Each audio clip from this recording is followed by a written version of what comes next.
Nearly 50 years ago, President Richard Nixon declared a so-called war on drugs. America's public enemy number one in the United States is drug abuse. Advocating military intervention, policing, prohibition, and mass incarceration to fight American drug use, including marijuana.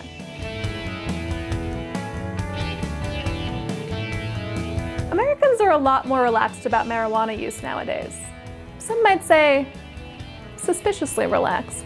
More than 60% of Americans support the legalization of weed. One man who doesn't, though, is Attorney General Jeff Sessions. And we're going to see more marijuana use. It's not going to be good. As you probably know, marijuana is very legally weird.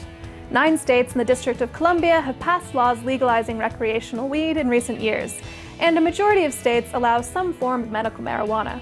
But federal laws still say that pot is among the most dangerous drugs there is, in the same class as heroin, and is therefore completely illegal for any use, for medical reasons or for funsies.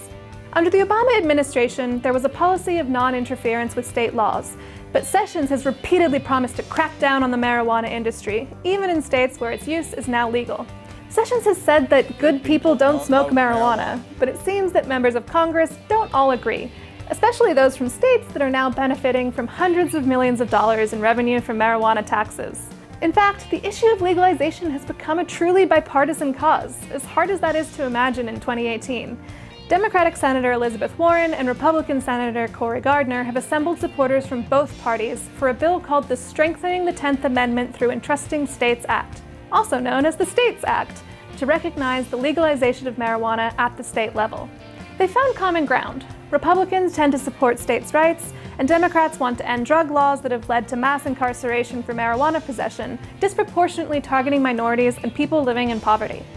The States Act has stalled in Congress, thanks in part to the fact that Senate Majority Leader Mitch McConnell, much like Jeff Sessions, wants to take your weed away. I do not have any plans to endorse legalization of marijuana. Senator Warren has said that if Democrats win control of Congress, she's confident the States Act will pass. Other 2018 candidates are supporting state-level legalization and decriminalization measures. Democratic Senator Cory Booker has written his own bill that would not only end the federal ban on marijuana, but would encourage state legalization and penalize states which unfairly target minorities when enforcing drug laws. People can't vote in some states because of their federal marijuana charge. Meanwhile, a number of states have weed on the ballot this fall, including Michigan, North Dakota, Utah, and Missouri. President Trump has said that he would probably support the States Act, but then again, it's hard to predict when Trump's opinions might change about anything. And for that matter, it's hard to predict what the future holds for Jeff Sessions. I'm disappointed in the Attorney General for many reasons. Things may change for him and for all of us once the midterms are over. Until then, stay in school, kids. And when it comes to drugs and alcohol, just say no.